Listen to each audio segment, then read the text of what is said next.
Hello everyone, তোমরা সকলে কেমন আছো? আশা করছি সকলেই ভীষণ ভালো আছো, সুস্থ আছো। আর আমরাও কিন্তু বেশ ভালো আছি। আর আমার নতুন আরও একটা ব্লগে তোমাদের অনেক অনেক ওয়েলকাম। আর আজকের ভিডিওটা আমি এখান থেকে শুরু করছি। এখন ওই বিকেল 5টা মতন বাজে, আর ছেলেকে নিয়ে এখন যাবো একটু ডক্টর দেখাতে। আসলে ভীষণ গরম পড়েছে কয়েকদিন ধরে, আর আমাদের ঘরে না প্রচণ্ড গরম। তো গরমের জন্য হয়তো ছেলের গায়ে কিছু র্যাশ বেরিয়েছিল, তো সেটার জন্যই ডক্টর দেখিয়ে এসেছিলাম। আর ছেলের র্যাশ একদম কমে গেছে, এখন ঠিক আছে। তবুও ডক্টর বলেছিল একবার দেখিয়ে যেতে, তো সেই জন্য এখন যাব। আর বিছানাটা একটু এলোমেলো ছিল, সেই জন্য বিছানাটা আগে ক্লিন করে নিচ্ছি। বাড়ি থেকে কোথাও বেরোনোর সময় না বিছানাটা এত এলোমেলো হয়ে থাকে, আর না নোংরাও হয়ে থাকে। আর যেহেতু ডক্টর দেখাতে যাব, বাড়ি ফিরতে তো একটু দেরি হতেই পারে। আর বাড়ি ফেরার পর তো ক্লান্তি কাজ করবেই, তখন ওই নোংরা বিছানা ক্লিন করতে না ভীষণ অস্বস্তি লাগে। তাই আজ ভাবলাম আজ একটু দেরি হলে হবে, তবে বিছানা পাটি একেবারে ক্লিন করে রেখে তারপর যাব। বিছানাটা ক্লিন করে নিয়েছি, আর তারপর না আমার ছেলেকেও রেডি করেই দিয়েছি। যেহেতু একটু তাড়াতাড়ি যেতে লাগবে, আর ডাক্তারের ওখানে প্রচণ্ড ভিড় হয়, তাই চটপট করে আমিও ওখানে রেডি হয়ে গেলাম। শোনা তাকাও।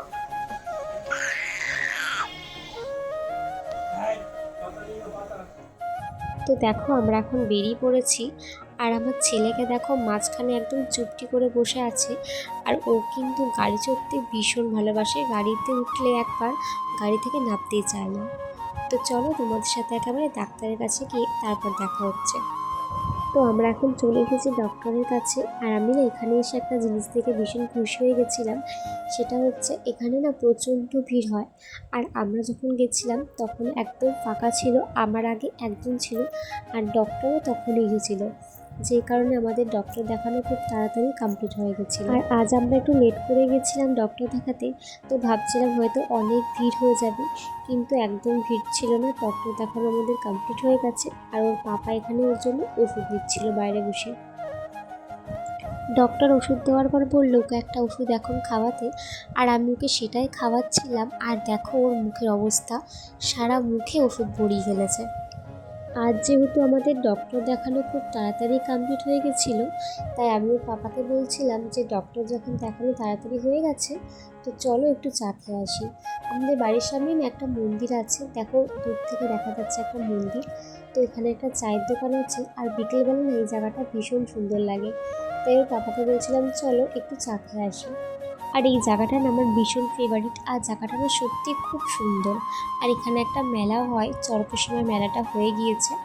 তো মেলায় খুব আসার ইচ্ছে ছিল, কিন্তু জানতাম না যে কবে মেলাটা হবে, তো সেই জন্য এবার আর আসা হয়নি। আর এখানে দেখো চাও চলে এসেছে, গরম গরম চা। আর চাটা না প্রচুর গরম ছিল।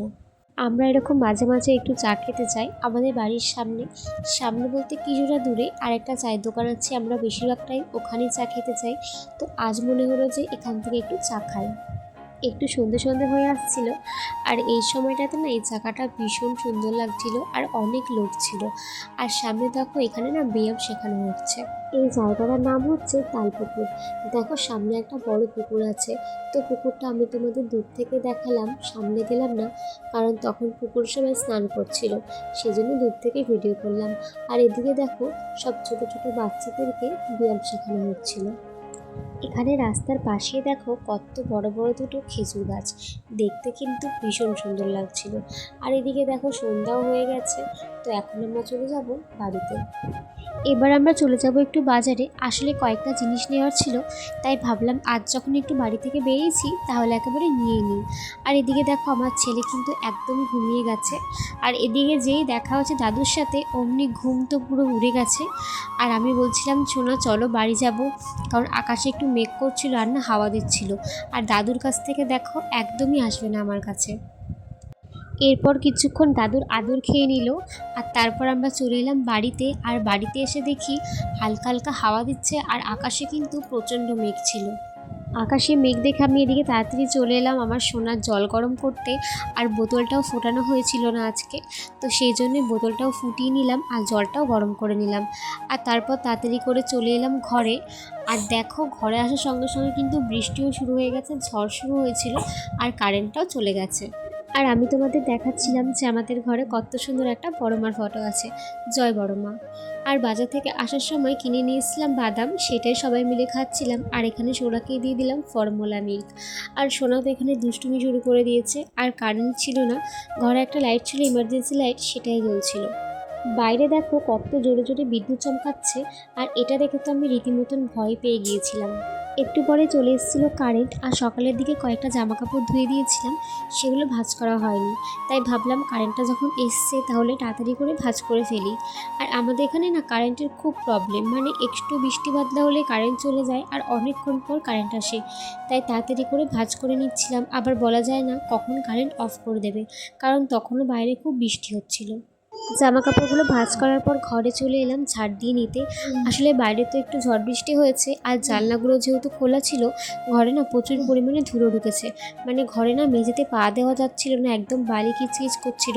সেই জন্য ভাবলাম কারেন্টটা যখন আছে তো তাড়াতাড়ি করে ঘরটাও ঝাড় দিয়ে নিই। এই গরমের মধ্যে মাঝে মাঝে একটু বৃষ্টি হলে কিন্তু বেশ ভালো লাগে, তবে ঝড়টা ঠিক ভালো লাগে না। আর এদিকে দেখো বলতে বলতে কারেন্টটাও চলে গেল।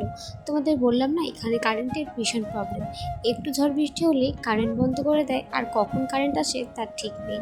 আর সেদিন রাতে না কারেন্ট খুব ডিস্টার্ব করেছিল, মানে আমরা ঠিকঠাক ঘুমোতে পারিনি। আর আমার ছেলের তো খুব অসুবিধা হয়েছে, একটু পর পর কারেন্ট চলে যাচ্ছিল আর ঘরটা না ভীষণ গরম হয়ে গেছিলো।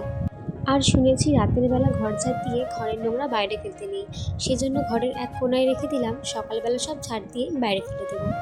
আর আজকের ভিডিওটা এখানে এন্ড করছি। ভিডিওটা কেমন লাগলো অবশ্যই কমেন্ট করে জানিও। আর যদি ভালো লেগে থাকে তাহলে আমার চ্যানেলটাকে সাবস্ক্রাইব করে দিও। দেখাবো নতুন একটা ভিডিওতে। ভালো থেকো সবাই, টাটা।